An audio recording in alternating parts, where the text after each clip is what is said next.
para abordar esta materia, que yo creo que hoy esta parte terminamos. Voy a dedicarle un rato a la reunión que viene y después empezamos con otro tema, ¿no? Mi recomendación es esta: que lean primero la ley, los artículos que vimos, no se embarren con otras cosas que no vimos. Lean la ley. Lean lo del capítulo de Corti, ¿sí? Y después, con eso, yo creo que tiene un gran elemento para hacerse una composición de lugar sobre el tema de la coparticipación. Posteriormente, y en forma, vamos a decir, no obligatoria, yo recomendaría 3 trabajos.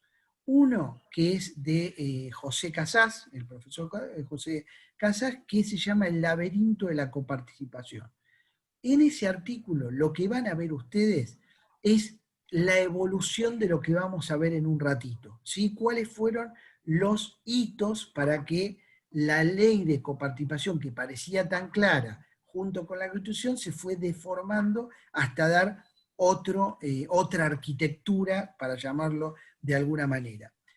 Otro artículo es el de Bulit-Goni. Lo que tiene el artículo de Bulit-Goni de interesante es que compara la constitución anterior con la constitución actual como quedó, ¿sí? De alguna forma toma la reforma constitucional y la compara con lo que había antes, ¿no?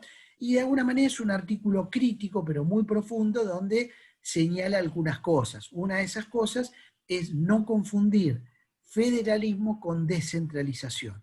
Nosotros, acostumbrados a la doctrina europea, española, francesa, que es unitaria, pensamos que la descentralización es federalismo, y no. La descentralización es un concepto administrativo, de derecho administrativo y de administración general. En cambio, el federalismo es lo que estamos viendo nosotros, un sistema muy complejo que involucra lo político, lo cultural, lo histórico, que van configurando formas que incluso no se repiten de país en país, ¿no? Luciano, quería hacer una pregunta. Sí, yo leí lo de Corti y la verdad es que quizás no va a sonar muy simpático, pero es un tema bastante incómodo y polémico el tema de la Y coparticipación, sí, porque se apunta al tema de la solidaridad entre las provincias. Digamos, el fin se entiende, pero en algún punto también termina siendo injusto, bien, porque políticamente no todas las provincias reciben lo que le corresponde. Eh, no sé, y también este tema del federalismo, no sé si somos tan federal. Me parece que Buenos Aires sigue teniendo un rol bastante preponderante, ¿no? bien, bien, bien. Bueno, yo le pediría que lo veamos en la primera parte del viernes. ¿Hoy qué día es parte? Bueno, el viernes, que veamos esto que usted está planteando. Me parece muy interesante. ¿eh? Lo que no quiero es, en el medio de las polémicas, salir de los conceptos que deberíamos tener para poder entrar en la polémica, para no hablar de opiniones. ¿Está bien? Pero me parece central lo que usted plantea. ¿Por qué le digo que es central? Porque creo que nuestro país, a nivel político, tiene 5 problemas, ¿sí? No tiene muchos más, pero son 5 problemas muy complicados. Uno de esos problemas es este, no poder resolver este. Y nosotros tenemos la suerte o la desgracia que estamos estudiando este punto y tenemos el caso de, digamos, los fondos que eran de la ciudad, o sea, nos ayuda a poder apoyarnos. El otro problema que para mí es central en nuestro país es el de la moneda. Si queremos o no queremos tener una moneda nacional.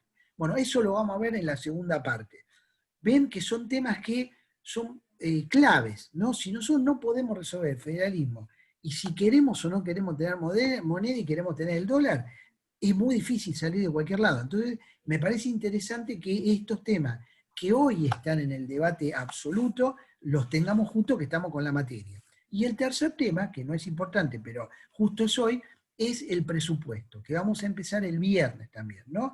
Hoy es la fecha en que todos los gobiernos deben entregar fecha límite el presupuesto al Congreso. Y eso va a llegar hoy al Congreso. Preferí dejarlo para una o dos clases para adelante para que lo pudiéramos analizar sobre el terreno.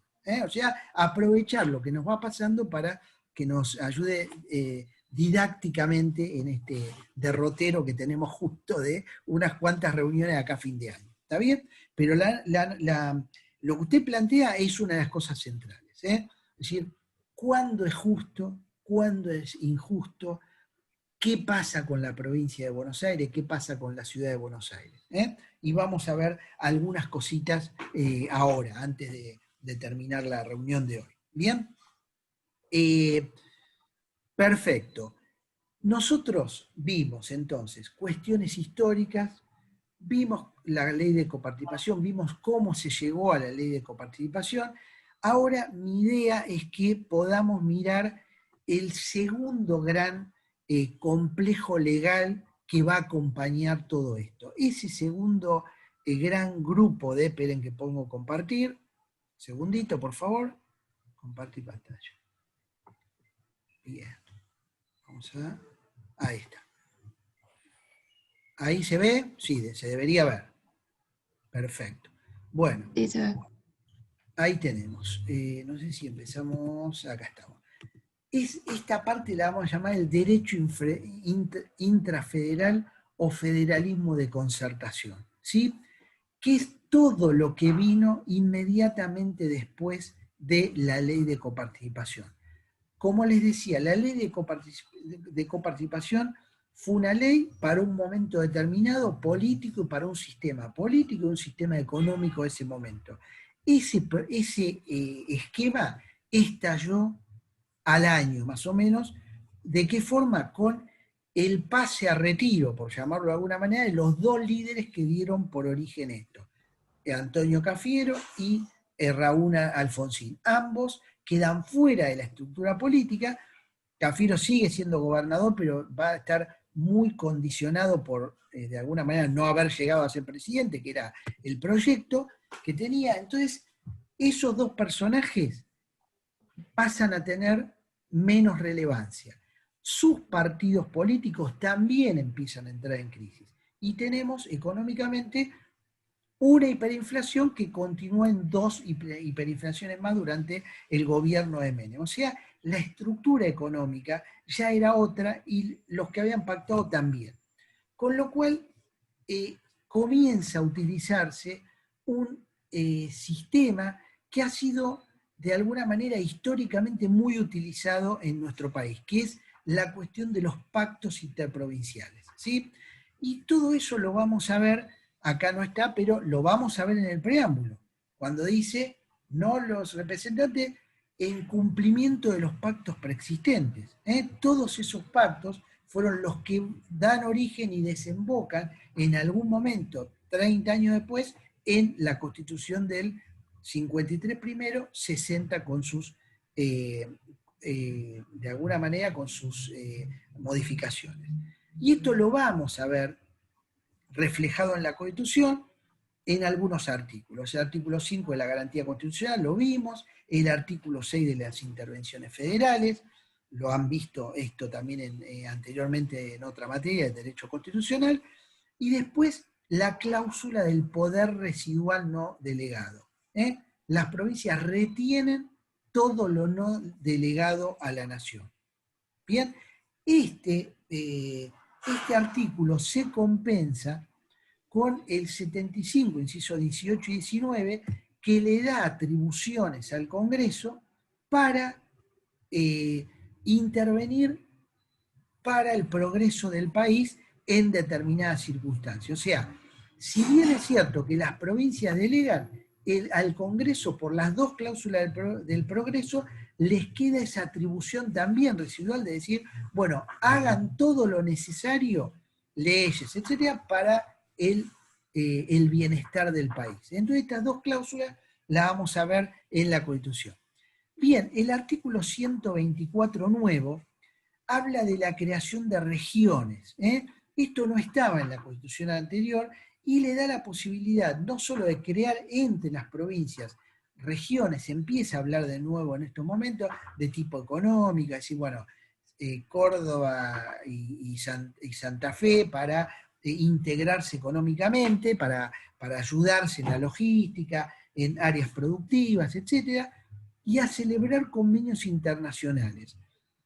Siempre esos convenios pueden firmarlo, pero sin entrar en contradicción con la política exterior de la nación. Pero sabemos que Córdoba tiene un convenio firmado con Brasil, bueno, hay determinadas cosas de colaboración, etc. Le da elementos para que puedan firmar. Lo mismo el 125, la posibilidad de firmar pactos parciales con el Estado y con el resto de las provincias. Esto va a estar asentado también en nuestra jurisprudencia en dos casos, Aguera y el Cóndor. No vamos a hablar del tema, mírenlo en el apunte, pero en el artículo de Corti, pero está claro que la Corte va a tomar estas ideas de pactos interprovinciales y lo va a dar por bueno, ¿no? ¿Cuáles van a ser las características de estos pactos interprovinciales? Que al mismo tiempo que se firman, se incorporan al derecho público federal y al derecho público local. Esto que decíamos la otra vez, van a tener, según la Corte, una mayor jerarquía que las normas internas para las provincias y también internas a nivel de las leyes comunes. Esto también es muy importante, no van a poder ser modificadas unilateralmente. Esto significa, pasó el año pasado o el anteaño pasado con el caso de la provincia de Córdoba, que no le devolvían unos fondos, y directamente el gobernador dijo que él estaba ya iniciando los trámites para denunciar un pacto, uno de los pactos federales. Eso no lo podría hacer, es solamente un gesto político. No lo puede hacer porque no se puede modificar unilateralmente porque tienen que estar todos en eso. Como le decía el otro día, quizá este es el punto donde se puede agarrar el gobierno de la ciudad para impugnar lo del otro día. Porque hubo, en el mismo momento en que se toma la decisión durante el gobierno de Macri de entregar determinados fondos, paralelamente, este es el problema que va a tener la ciudad, paralelamente se firmaron nuevos pactos fiscales. Entonces, se entendía en el debate público que ese pacto fiscal era el resultado de esto otro también. Pero bueno, veremos qué dice la Corte, ¿no? Y cómo va el derrotero de todo.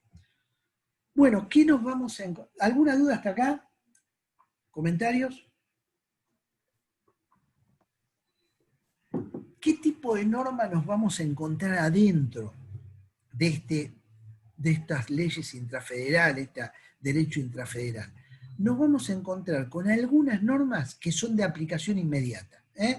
Por ejemplo, se comprometen a no cobrar o a bajar la alícuota de tal impuesto y que va a ser compensada con otra cosa.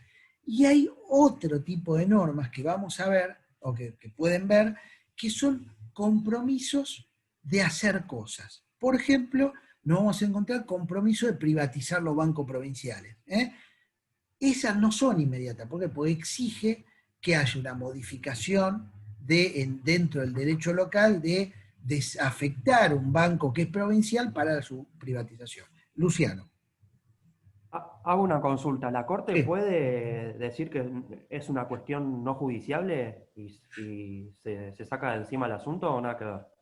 ¿Estamos hablando de este caso concreto? Bien.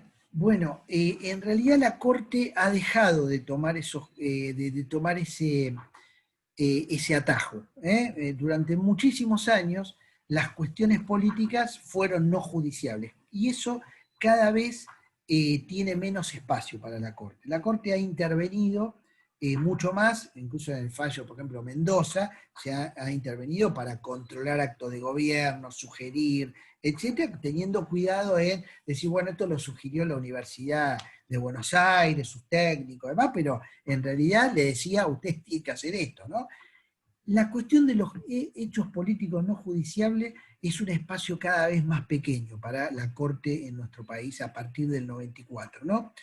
Pero sí, la Corte en estos casos intenta todo el tiempo generar mediaciones, o sea, llama a las partes y trata de generar cuáles son las posiciones de cada uno, se hacen actas, se llaman a nuevas reuniones, se llaman a expertos, intentan no tomar la decisión, pero decirle, bueno, pónganse de acuerdo porque si no la voy a tomar yo. Esto está bien, es una manera equilibrada de abordar estas cuestiones en un país donde todo se judicializa, ¿no? Que es un problema, que no pueda el sector político, el ámbito natural, que es el Congreso, tomar decisiones y decir, bueno, vamos a hacer esto, votamos, ganamos o perdemos. No puede ser que cada vez que uno pierde una votación vaya y plantee un amparo. ¿Comprende? No funciona así esto, ¿no? Pero bueno, ha habido abusos de esa situación. Bien, lo otro que los terceros, los que no son parte de ninguna provincia en el Estado Nacional, pueden accionar contra la inconstitucionalidad de estas normas. Esto también queda abierto como una característica de este sistema normativo, ¿no? Ahora bien, este sistema normativo también ha variado en sus objetivos a lo largo del tiempo. Podríamos decir que los pactos interprovinciales son, como dije, de 1830 hasta acá, pero tuvieron un desarrollo muy importante a partir de la década del 90, cuando de alguna manera se buscó entrar en un nuevo sistema económico, ¿no? Un nuevo sistema financiero. Entonces, durante la década del 90, de alguna forma estos pactos se utilizaron para reconstruir el poder nacional federal. ¿Por qué decimos esto? Porque la hiperinflación, como todas las crisis, comienza a desmembrar la idea de país. Hay como una suerte de situación anárquica, en ese momento hubo saqueos a los supermercados, violencia política, un desastre. Entonces, de alguna manera lo que buscó Menem y su gobierno en sus 2 mandatos fue decir, bueno, hay un gobierno nacional, hay un gobierno nacional centralizado, vamos a intentar reconstruir ese poder de ese gobierno nacional y a través de determinadas medidas básicamente económicas fueron estos pactos, no políticos, tenía como resultado esto. Ahora bien, una vez que asume de la Rúa, hubo varios de estos pactos, leyes, como vamos a ver, etcétera, leyes de adhesión, que el fundamento era, tenemos que hacer esto para evitar una crisis. La crisis se venía, si no hacemos esto, viene la crisis. Bueno, en un tercer momento, la crisis vino, y esos pactos ya se utilizaron para recomponer la situación tras la emergencia. Era como una especie de espada de Damocles. Si no hacemos esto, vuelve la emergencia. ¿Me comprenden? Entonces lo vamos a ver siempre en los fundamentos en el Congreso, en las legislaturas provinciales, que estos eran los elementos, ¿no? Ahora, durante el 2010-2015, los pactos establecieron un nuevo equilibrio de poder. ¿Cuál era ese equilibrio de poder? Un sistema en el cual las provincias eligen a sus gobernantes, eligen a los gobernadores, legislaturas provinciales, etcétera, pero dependen vivamente de los fondos nacionales. Y para eso se crea una suerte de centralismo fiscal, ¿sí? Los gobernadores, si están en déficit, no les alcanza la plata, están endeudados, y si quieren encontrar ese equilibrio, deben venir al centro a pedir dinero, ayudas, préstamos, autorización. Todo esto, toda esta situación, cambia a partir del fallo Santa Fe, que hemos hablado y que vamos a hablar, no ahora, pero lo vamos a dejar para más adelante, este fallo que involucró provincia de Santa Fe, Córdoba y San Luis, que venían desde hacía bastante tiempo planteando que el Estado Nacional se estaba quedando con parte de los fondos coparticipables y las razones por las cuales se los estaba quedando ya no existían más, que el Estado Nacional debía devolver ese dinero. hubo audiencias de conciliación, fueron 7, 8 años de litigio, pero sorpresivamente, una semana antes de la asunción del presidente Macri, aparece el fallo donde se le retraen grandes masas de dinero que normalmente las utilizaba el Poder Ejecutivo Nacional y que a partir de ese momento no solo tenía que arreglar con las provincias involucradas, sino con las provincias que no estaban dentro del fallo, pero que rápidamente iban a interponer acciones. Con lo cual tenemos un segundo grupo de pactos intrafederales para ver cómo se arregla ese equilibrio que podríamos decir es el equilibrio de los 4 años de Macri y que van a funcionar con un Estado nacional muy condicionado, van a funcionar hasta el final del gobierno de Macri, donde hay un nuevo replanteo que podríamos decir que a partir de la ley de emergencia de los primeros días del gobierno de Fernández, de Alberto Fernández, va a ir configurando una nueva situación. Por supuesto, la pandemia rompió todo, vamos a ver cómo sigue esto. ¿Dudas hasta ahora? ¿Comentarios? Perdón, Héctor. Sí. Hago una consulta, más allá de que consultaba esto de la cuestión no judicial. Ahora, con esta situación, no quiero mezclar los temas tampoco, de la reforma judicial, ¿es posible que la Corte de alguna manera juegue en contra al gobierno nacional por esta situación de la reforma? Bien, bueno, yo les voy a contar, acá vamos a entrar en el plano de la opinión, ¿no? Yo tengo una tesis de maestría, ¿no? Donde uno de los elementos es el comportamiento de las cortes cuando hay crisis. ¿Cómo se han comportado las cortes? La de Menem, la de los primeros momentos de Duhalde, la de Kirchner, etcétera, la de precisamente Macri, en momentos en que ven que el poder los está amenazando. Y en general actúan políticamente. De alguna manera emiten fallos inesperados, en momentos también inesperados, marcando la cancha, diciendo, ojo que acá estamos nosotros. ¿Sí? Yo creo que eso, ahora opinión, totalmente opinión, dada su pregunta. Eso se vio en el caso Vicentín, donde no actuó la Corte, pero sí actuó un juzgado de quiebra de la provincia de Santa Fe, donde bloqueó una política. ¿Sí? Dijo, bueno, no se puede, ¿está?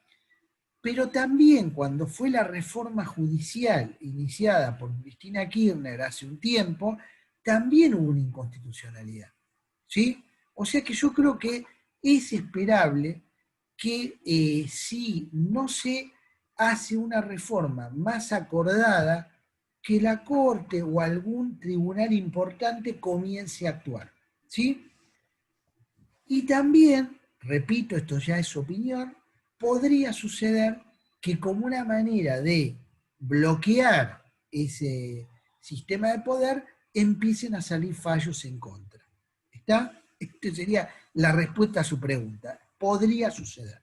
¿Está? Si esto no se hace bien, se podría hacer muy bien, y bueno, hay que ver en ese caso qué involucra hacerlo muy bien. ¿Bien? Bueno, ¿qué nos vamos a encontrar como ejemplos? Por ejemplo, el Pacto Fiscal 1 de 1992. ¿Sí? Pensemos que en ese momento estábamos en lo que se denominó el Consenso de Washington. Menem adopta para su política económica una política económica de corte neoliberal, ¿sí? Es decir, bueno, apertura a los mercados externos, déficit controlado, lo refuerza esto con una ley de convertibilidad que no hubo en casi ningún país que yo recuerde desde los años 1890, o sea, toma una serie de medidas de presupuesto equilibrado, ajuste en el gobierno, los gastos gubernamentales, privatizaciones, y cualquier cosa tenía garantía. Cuando esto se mirábamos hacia las provincias, se utilizaba los préstamos garantizados por la coparticipación federal. ¿Cuál fue el anzuelo de esto? Un piso de coparticipación más alto del que ya tenían. Yo se lo contesto. Primer pacto grande, importante. Este pacto funcionó en los primeros tiempos, pero posteriormente hubo que ajustarlo, ¿sí? Ese ajuste se dio en el Pacto Federal por el Empleo, la Producción y el Crecimiento. Fíjense los nombres, todo va a ser así. Todos son nombres de un futuro promisorio. Bueno, ahí en este caso, lo que el eje estuvo en buscar simplificar el sistema impositivo, ¿sí? Y el compromiso de las provincias de que no cobren determinados impuestos, bajen el impuesto al sello y demás. Todo lo que hablamos en este momento, estamos hablando de 20 años después, se sigue hablando de lo mismo. ¿Por qué? Porque se hizo y después se volvió para atrás. Situación similar al último pacto que hemos visto durante el gobierno de Macri, ¿no? Hubo otros más, pero un momento importante también son las leyes que surgieron hacia el último momento del gobierno de Menem, que fue la ley de 1999, denominada Ley de Solvencia Fiscal. Esta ley fue acordada con el gobierno que iba a entrar de la Rúa para intentar cerrar el déficit fiscal no solo de la nación, sino de las provincias. ¿Por qué era esto? Porque el crecimiento de la deuda pública era muy grande, porque toda la deuda pública se financiaba con dólares de ese déficit que había. Entonces se imponían reglas de disciplina fiscal, ¿sí?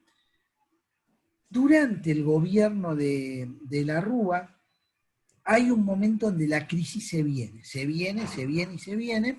y hay compromisos, fíjense el nombre, compromiso por la independencia, digamos, todos son nombres muy interesantes, ¿no? Muy atractivos y demás, que es de julio del 2001. Le pongo el mes porque ahí nos damos cuenta que estamos muy cerca del final. Bueno, este compromiso por la independencia lo que buscaba era el déficit cero, directamente parar todo tipo de gasto que excediera lo recaudado, ¿sí? Y por otro lado, lo que buscaba era, para poder controlar a las provincias, que hubiera un mismo sistema presupuestario para todos, que todos dijéramos que un gasto de capital era un gasto de capital y no otra cosa, una nomenclatura pareja para poder hacer comparaciones. Después tenemos el apoyo institucional a la gobernabilidad, también de fines de julio. Fíjense cómo el tiempo volaba, y se venía encima la crisis, y ya se le llamó de la gobernabilidad.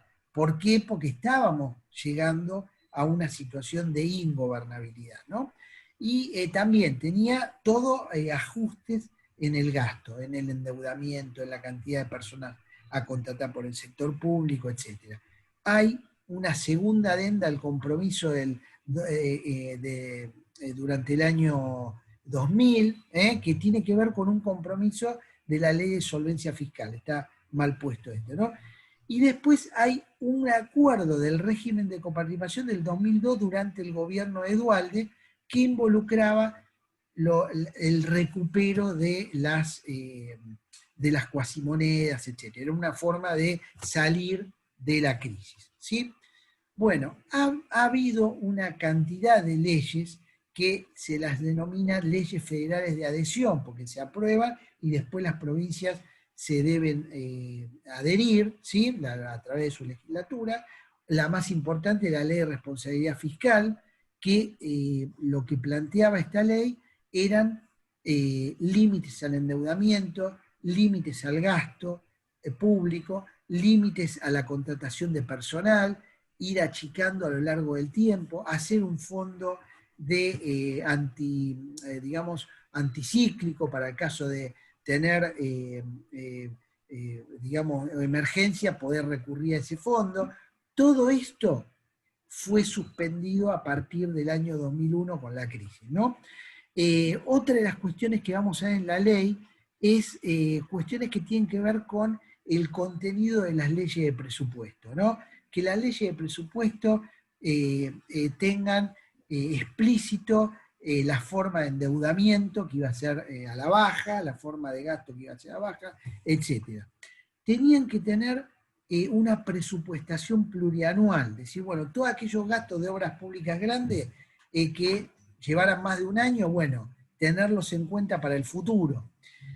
Había cláusulas de publicidad de la ley presupuestaria, de todas las provincias, el principio del equilibrio financiero, bueno, todos límites cuantitativos al gasto, y se crea un Consejo Federal de Responsabilidad Fiscal para controlar que esta ley se cumpla en el resto de las provincias, ¿sí?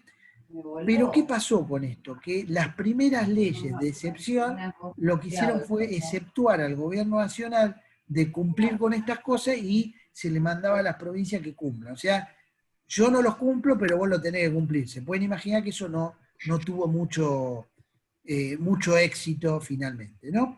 Bueno, con esto tenemos este concepto de cómo hemos funcionado hasta el presente. A ver si lo podemos bajar. No, perdón.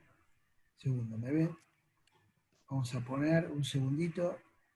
Dejar de, ahí está, de compartir.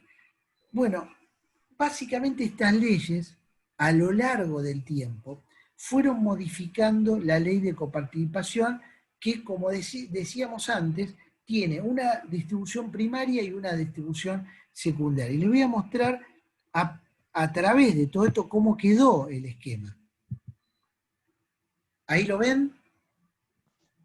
Bien, el esquema de coparticipación que Casas denominó en el año 95 el laberinto de la coparticipación fue que fueron modificados esos fondos. A ver si puedo pasar la próxima. No me digan. A ver si lo puedo pasar esto. Bueno, acá lo tenemos. Esperen que no sé si igual se lo voy a mandar. Pero vamos a ver que a partir del año 1990 comienzan a complicarse prácticamente todo el sistema. ¿Por qué? Porque va a haber detracciones permanentes a la masa coparticipable. Si ustedes miran a la derecha, dice masa coparticipable bruta, ahí van a ver que tenemos lo que dice la ley de coparticipación. ¿Sí?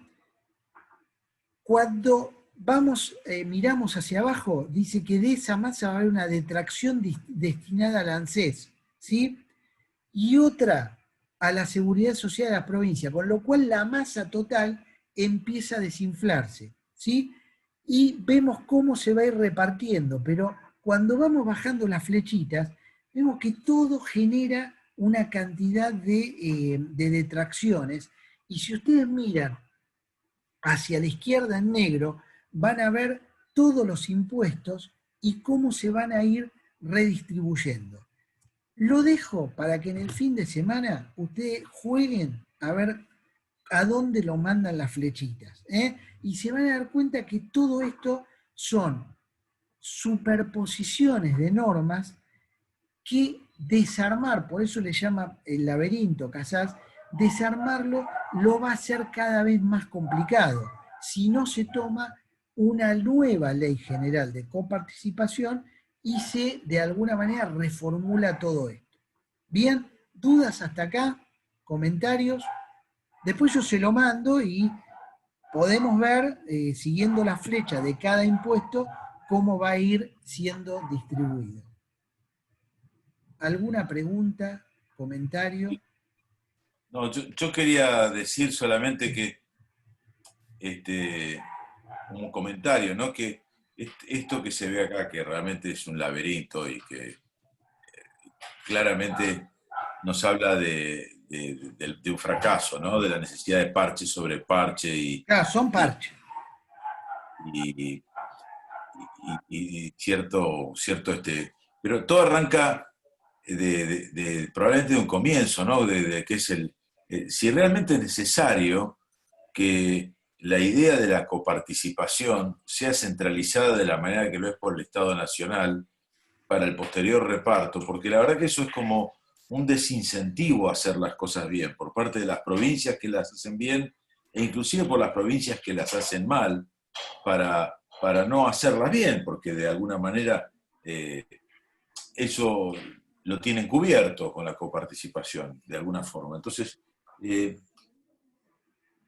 eso deriva tal vez en una concentración de la población lo más cercano posible a donde vive el Estado Nacional, que es en Buenos Aires. O sea, y encima en este laberinto, o sea, como que termina por distintos lados demostrando que probablemente desde su incepción la idea está mal, ¿no? Y que no ayuda al crecimiento de la manera que está planteada. Más allá de que uno pueda argumentar los principios teóricos a los que adhiere o no en los comienzos de la Constitución y del federalismo, etcétera, pero el resultado está mal. Entonces, si el resultado está mal, hay que revisarlo, ¿no? Claro. Y urgente. Bueno, hay, bueno, esto, ¿qué puedo decir más que de alguna compartir lo que usted plantea, ¿no? Acá lo que tiene de bueno este esquema, obviamente no nos debe desesperar, pero es un poco preocupante, ¿no? ¿Por qué? Porque nos pone en el lugar del tablero donde estamos, ¿no? A veces uno escucha, vamos a hacer una reforma integral del sistema impositivo, ¿sí? Y esto lo han dicho los gobiernos de que yo tengo memoria, pero todo se ha ido complicando. ¿Por qué? Porque se va tocando de a impuestos, ¿sí? Y hay impuestos que son enormemente eficientes desde el punto de vista económico, como los débitos y créditos bancarios, que no lo puedo ni encontrar ahora, pero ya lo vamos a encontrar.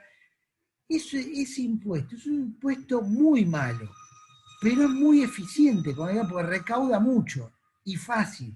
Entonces, cuando se implementó ese impuesto fue por razones de una emergencia, se venía en 2001. Entonces se pone ese impuesto, todos sabíamos que era un mal impuesto, ¿sí? Pero ¿qué pasó? Empezó a recaudar mucho y llegó un momento en el cual el impuesto vencía, pasa al Congreso para su eliminación o confirmación por otros años más. ¿Qué fue lo que pasó? Que todos los teóricos, los expertos, decían que ese impuesto había que eliminarlo, porque era un impuesto que beneficiaba la plata en negro, o sea, tener la plata fuera del sistema bancario, porque si lo tiene el sistema bancario, le cobran el impuesto, aunque sea pequeño. Bueno, lejos de eso, no hubo mejor idea que decir, bueno, ¿por qué lo vamos a eliminar si recauda tanto? Pero para aprobarlo lo vamos a hacer coparticipable. Bueno, eso es la peor situación. ¿Por qué? Porque ya es cada vez más difícil eliminarlo. ¿Por qué? Porque todos están recibiendo plata de eso. Entonces, la discusión tiene que ser muy profunda y global. No creo que se puedan tocar todos los impuestos, pero sí aquellos impuestos clave, que son 11 impuestos, requieren una modificación. Decir, bueno, son los impuestos que realmente recaudan. Simplificar todo y decir, bueno, ¿cuáles son los que mueven la aguja? Y tratar de ir y atacar sobre eso. Pero cuando digo que nos pone en el lugar del tablero donde realmente estamos, o sea, nos muestra la gravedad de la situación, es para que también veamos que acá no hay fundación posible nueva. Cuando se habla así, iniciamos un nuevo periodo, iniciamos una nueva era de nuestro país, en realidad cualquier era va a heredar esto, ¿está? Como va a heredar deuda pública, como va a heredar problemas y va a heredar también grandes virtudes de nuestro país, porque nuestro país es un gran país.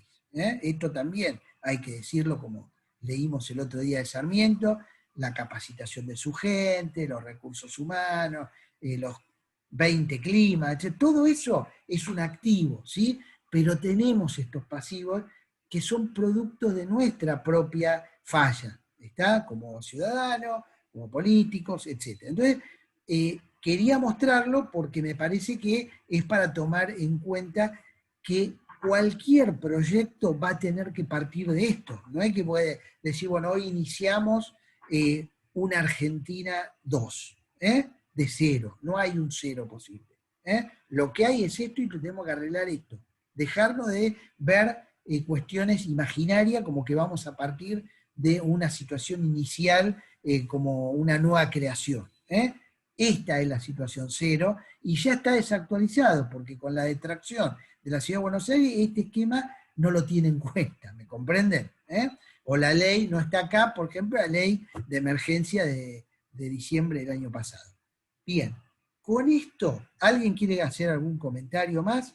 Yo quería pasar a la cuestión más constitucional. Sí, complementando esto que decía el compañero, Sí. sí, justamente se desincentiva. ¿Cómo es posible que, por ejemplo, alguna provincia patagónica que es rica en petróleo tenga problemas para pagar los sueldos, por ejemplo? Me parece que es interesante lo que decía el compañero. Sí. Bueno, este es el grave problema de los incentivos, ¿no? Decir, bueno, yo puedo gastar, pero no tengo que recaudar. Este es un problema. Está dentro de todo lo demás, porque si yo solamente gasto y no tengo que hacer el desgaste de ir a los ciudadanos y pedirle que paguen los impuestos, es fenomenal, es el mejor de los mundos, ¿no? Esto también. Y crea incentivos moral hazard, ¿no? Es decir, de daño moral, de decir, bueno, no es mi problema, yo gasto. Este es un drama. Bien, ahora no quiero complicarla, pero sí me gustaría ir a la Constitución. Ahora vamos a qué dice la Constitución sobre esto, que sería el artículo de Bulit-Boni y el mío que habla del bloqueo institucional, no sé si lo tienen, pero voy a hablar sobre este tema. Hace unos años, un poco molesto estaba porque tenía que ir a una presentación, un congreso, y lo que escuchaba era permanentemente de nuestros colegas. En realidad hay una mora del Congreso en aprobar la ley de coparticipación federal. Otros decían, hay vagancia de la clase política que no quiere aprobar la ley de coparticipación federal. Bueno, nosotros tenemos la costumbre de decir que los problemas nuestros porque nos tocaron presidentes o vagos o idiotas, y eso no es así. ¿Está? Nadie llega a presidente de nuestro país no siendo muy inteligente, hábil, etcétera, etcétera, etcétera. Todos son personalidades importantes, llegaron al honor de ser nuestro presidente. O sea que para mí esos argumentos, el argumento del tonto, del lento, del que no se dio cuenta y nosotros que somos ciudadanos nos damos cuenta cómo nos hacen las cosas, no va. Tiene que haber otra fundamentación. Entonces me puse a mirar si no había otra razón, sin por esto culpar a nuestros diputados, etcétera, ¿no? Entonces empecé a mirar qué podía haber pasado, no desde la pura ley, sino en realidad sobre el análisis de la realidad y de nuestra Constitución.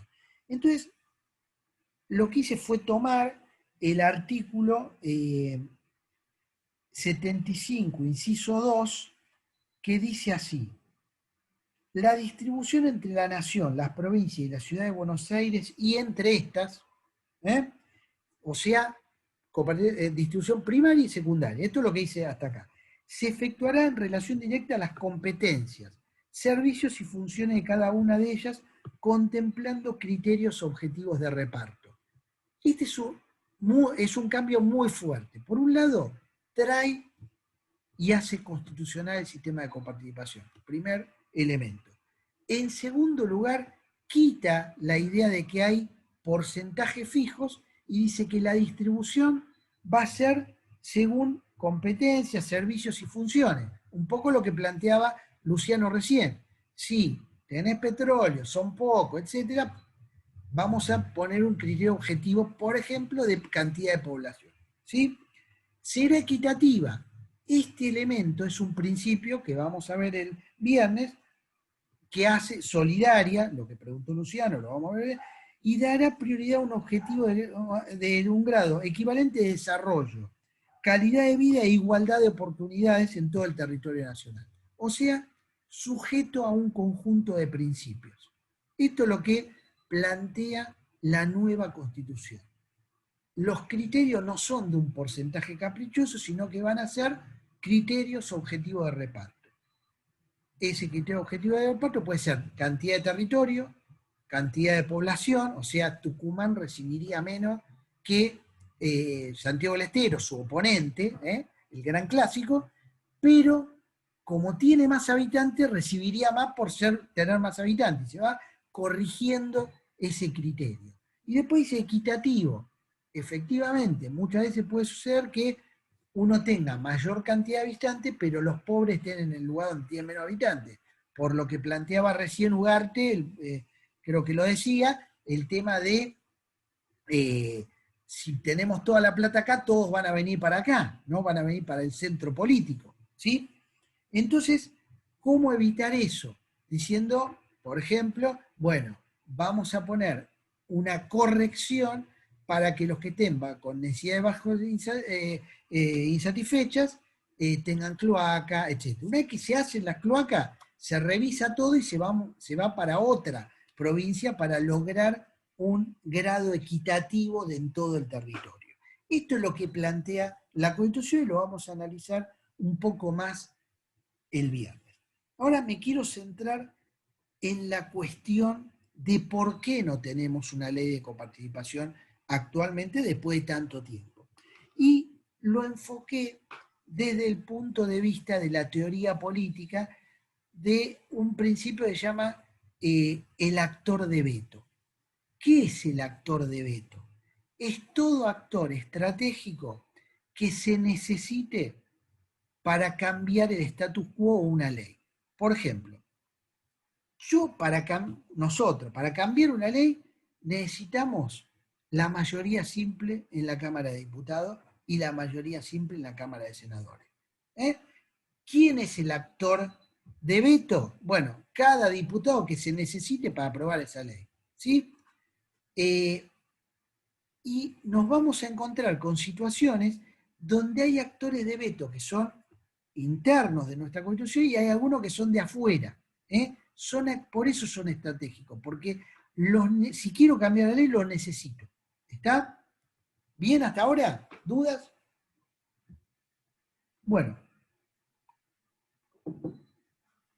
la teoría del actor de veto es una teoría desarrollada por un autor llamado George Sebelius, de origen griego pero norteamericano, que estructuró una teoría constitucional del poder sobre los actores de veto. Lo que planteaba es, en realidad, para toda constitución hay que verificar cuáles son los actores de veto. Por ejemplo, un actor de veto natural es el presidente de la nación, porque por más que el Congreso apruebe por unanimidad una ley, podría vetarla, parcial o totalmente. ¿Estamos de acuerdo con esto? Pueden insistir, todo lo que digamos, pero es un actor que puede impedir que una decisión se tome. ¿Sí?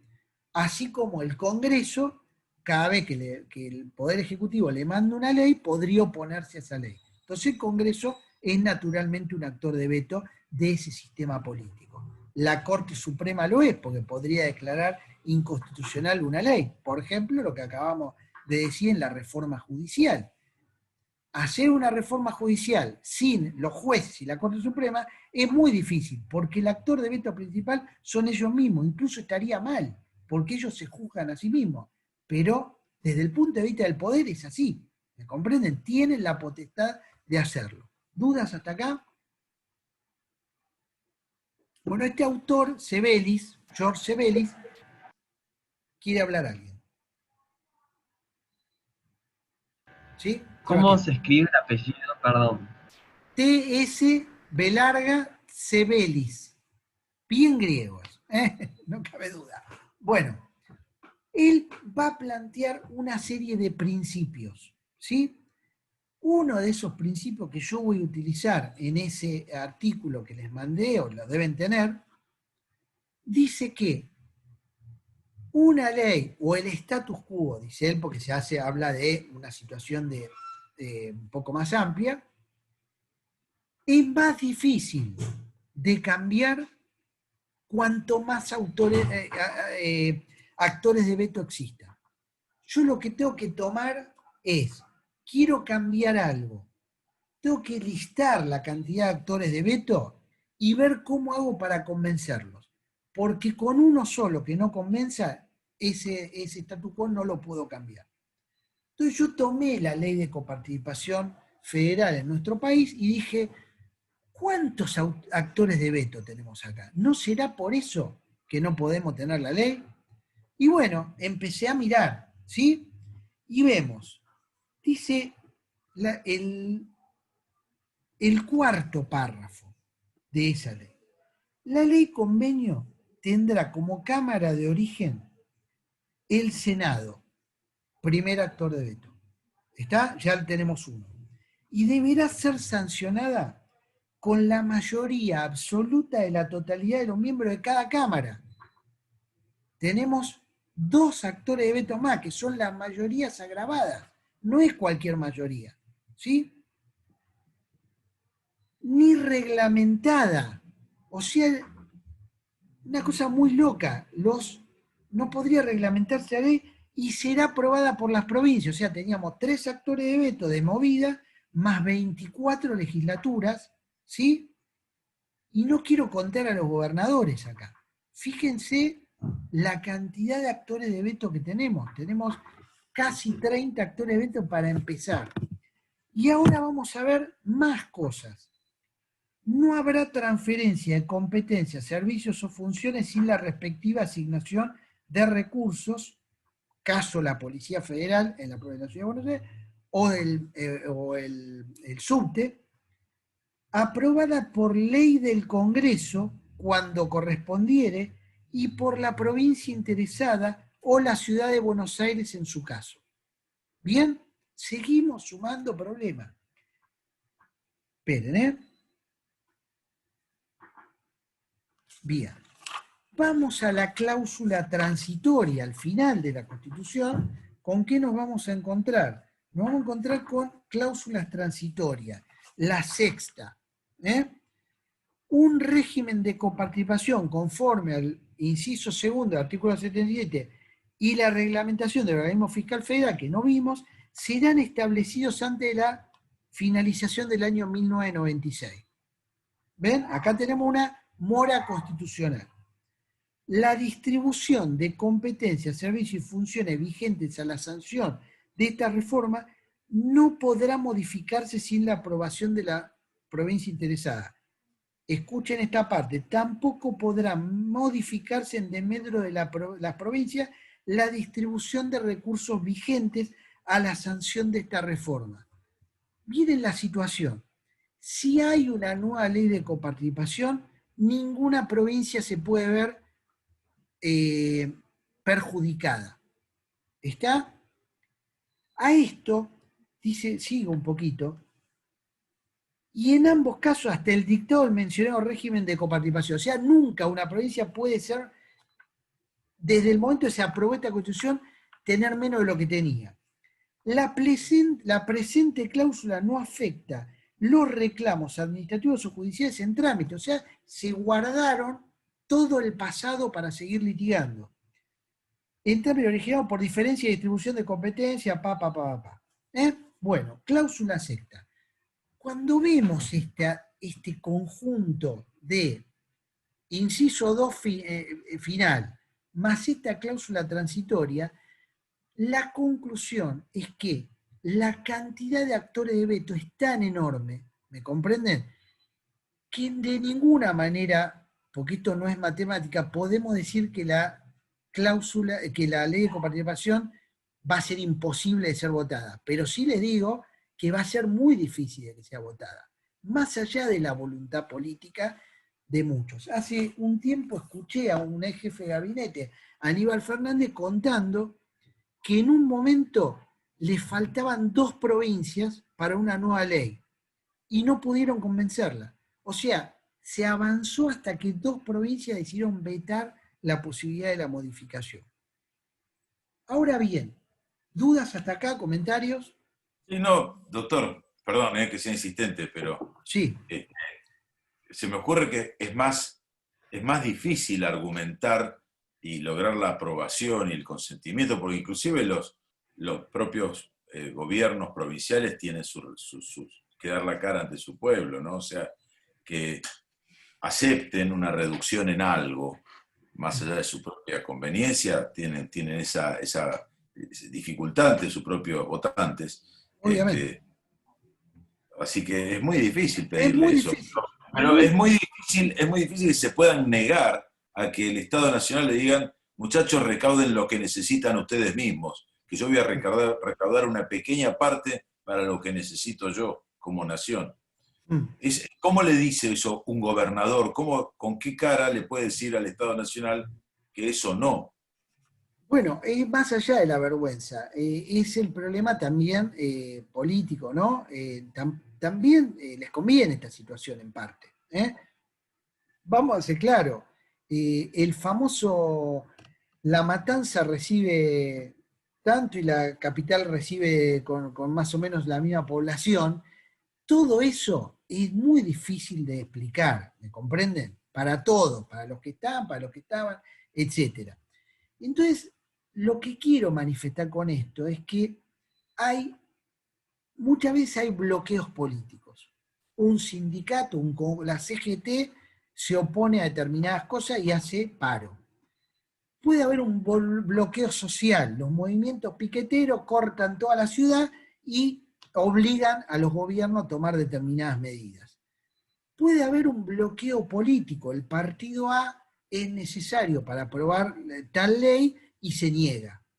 Pero en este caso tenemos un bloqueo de rango constitucional. Esto es muy complicado. ¿Está? Entonces, la salida de los pactos y del derecho intrafederal es casi la única salida que se está encontrando. El problema es que eso lo que hace es requerir muchos acuerdos de reparto que nos llevan al laberinto, ¿no? Entonces, ahora voy a traer a otro autor, ¿no? Que de alguna manera este tipo de equilibrio es un equilibrio muy difícil porque requeriría lo siguiente, que todos ganen y nadie pierda. ¿Está? Y esta situación es una situación que raras veces se da en la sociedad. ¿Sí? Son situaciones que se dan cuando hay un gran momento económico, ejemplo 2003 a 2010, 2008, donde la soja estaba a 60, un momento en el cual descubramos, no sé, algún oro en alguna montaña nuestra y nos permita tener mucho oro y digamos, bueno, ahora sí podemos repartir y hay para todos. Y otra situación sería de catástrofe, donde todos estén dispuestos a decir, bueno, sí, me la banco y lo repartimos de esta manera. Este tipo de equilibrios son equilibrios difíciles. Si se pueden dar, sí, se pueden dar, perfectamente, pero no se han dado o si se dieron no tuvieron el acuerdo político necesario para alcanzarse. ¿Me comprenden? Entonces, lo que quiero plantear con esto es que nada es imposible, pero las probabilidades son bajas. Mientras tanto, tenemos que ir tratando de arreglarnos con los pactos y con el sistema de principios. ¿Alguna duda? Pues yo pienso parar acá y comentar un par de cuestiones. Voy a concluir con esto la semana que viene, el viernes, pero por si hay alguna duda hasta acá. Léanlo, de alguna manera el artículo.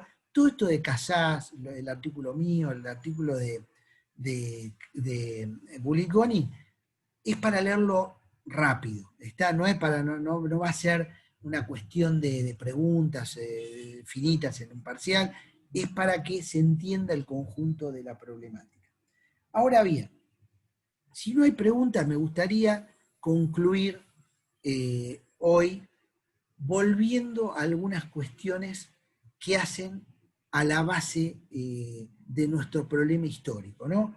Hoy, casualmente, antes de esta reunión, escuché por la radio al gobernador de Jujuy, que es de origen radical, ¿no? El gobernador de Jujuy ha sido 14 años senador nacional, tipo relativamente, debe tener 60 años, relativamente joven, un tipo con mucha experiencia, pero ahora tiene un drama muy grande.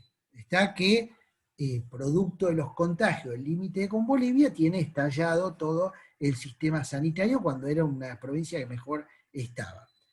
En esa situación le preguntan qué opina de la detracción de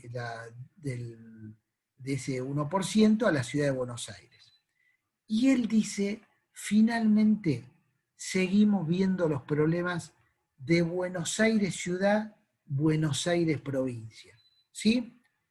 Y nosotros, como diciendo, ese no es un problema nuestro, ¿está? Por más que sea aliado mío, que sea el mismo grupo político, etcétera, etcétera, nosotros lo que vemos es que esa plata podrían repartirla entre nosotros también, ¿eh? Entra en el juego diciendo, bueno, nosotros también tenemos que tener tenemos que entrar en la discusión, tenemos que salir de esta situación de que siempre es Buenos Aires, ¿sí? Ahora, cuando él dice siempre es Buenos Aires, se vuelve a remontar a 1810, ¿me comprenden? A todo lo que pasó en el medio, ¿eh? Entonces yo tengo acá un par de cuestiones para comentarles, ¿no? Sobre cómo se fue construyendo esa relación y por qué hay tanta irritabilidad. Fíjense que la ciudad de Buenos Aires tiene aliados en el interior, pero a la hora de la verdad te dejan solo, ¿eh? Lo que dice es, no es nuestro problema. ¿Por qué? Porque pasaron muchas cosas en el medio. Esta cláusula constitucional que acabamos de leer con su cláusula provisoria es el resultado de algo que pasó. Los convencionales del 94, muchos eran gobernadores o exgobernadores o senadores o exsenadores de provincia. Entonces dijeron, Menem nos tiró los hospitales, nos tiró las escuelas y nos dio la mitad de la plata. No nos puede pasar más, ¿está? Y ahora quiere la reelección. Entonces ellos se curaron en salud y metieron 200 actores, 40 actores de veto, nunca podemos recibir menos de lo que nos daban, ¿me entienden? Empiezan a tomar seguridades, a tomar seguridades para evitar que les pase de nuevo.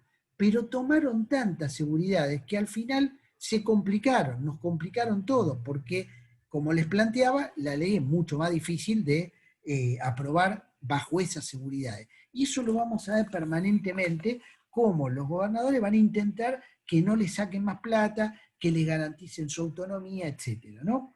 Ahora, ¿cómo fue todo este derrotero? Hay un libro de historia ya de José Charamón, que se llama Ciudades, Provincias y Estados, ¿no? Donde dice, este es el origen de la nación argentina.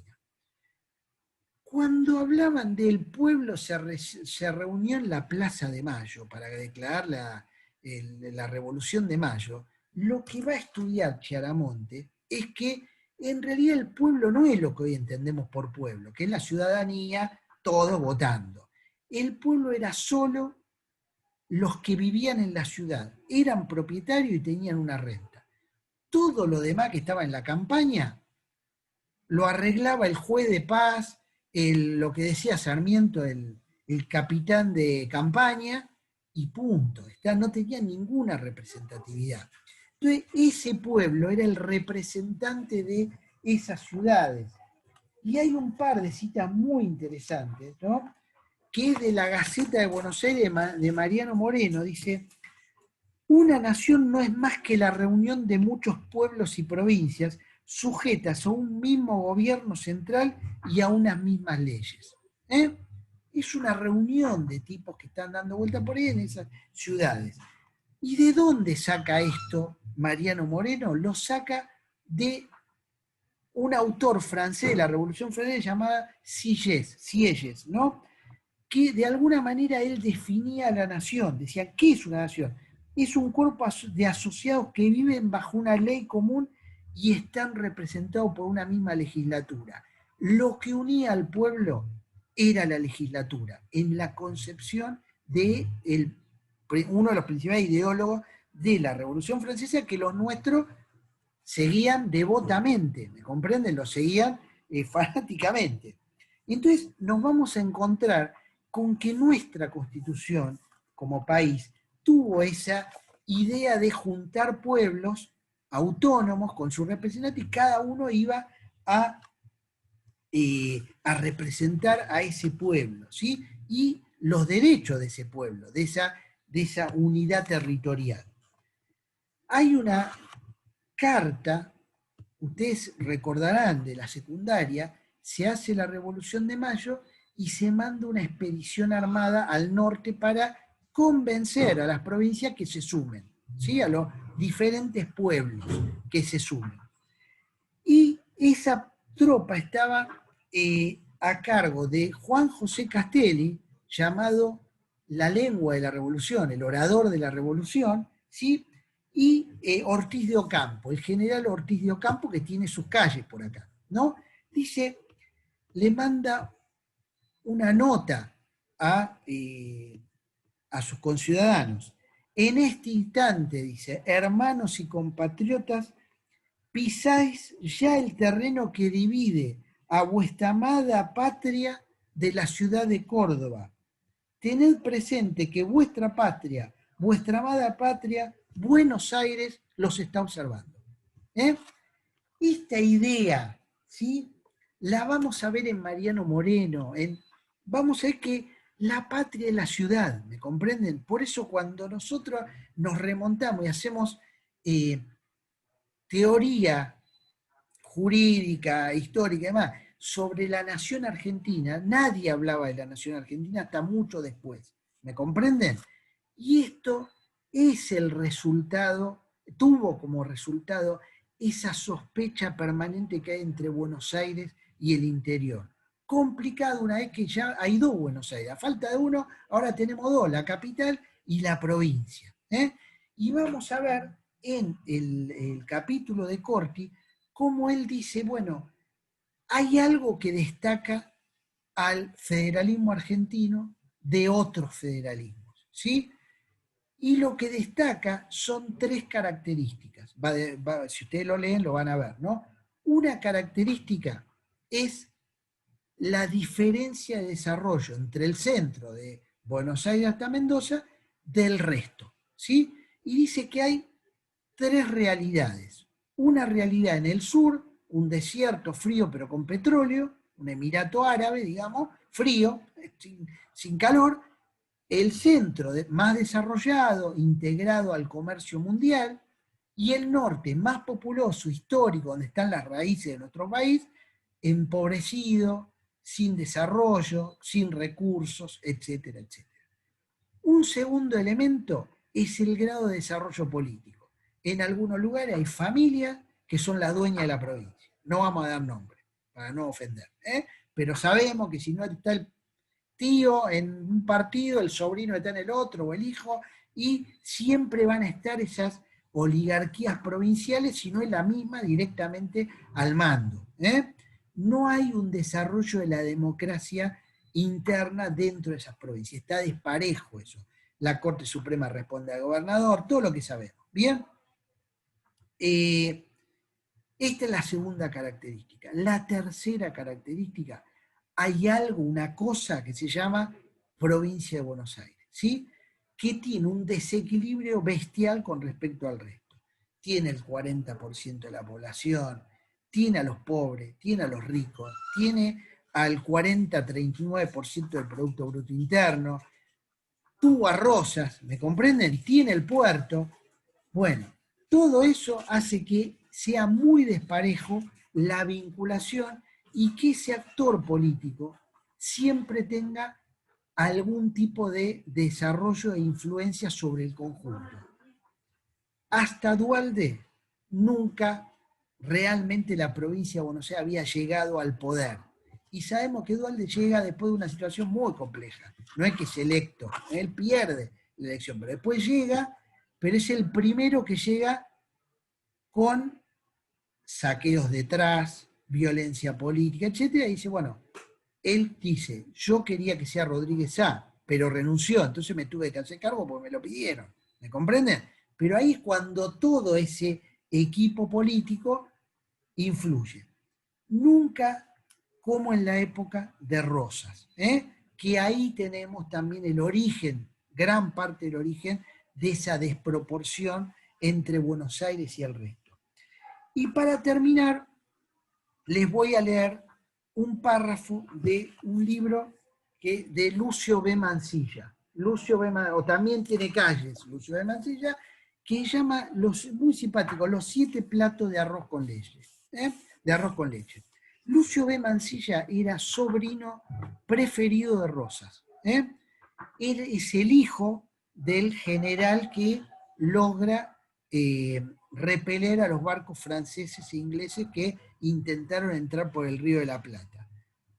De alguna manera tenía una particularidad, era un aventurero. Fue, quizá, es considerado el primer cronista argentino que escribió, obviamente, su crónica a través de un gran relato que fue Una expedición a los indios Ranqueles. No sé si oyeron hablar, pero fue un libro que cuando yo era chico nos obligaban a leer en la secundaria, extraordinario, ¿no? Donde va a encontrarse con estos indios Ranqueles. Repito, un sobrino de Rosas, hijo de un general de Rosas, que le gustaba viajar. Fue a Asia en barco, recorrió Europa, escribió todo, etc. Y después volvió. Pero vuelve, ¿en qué momento? En momentos de que Rosa está por caer, ¿sí? Él lo va a visitar y lo recibe su prima Manuelita, conocida por todos nosotros, ¿sí? Y mientras él hablaba con el tío que lo estaba esperando, el tío le quería leer un discurso que había preparado antes de la batalla de Caseros, ¿sí?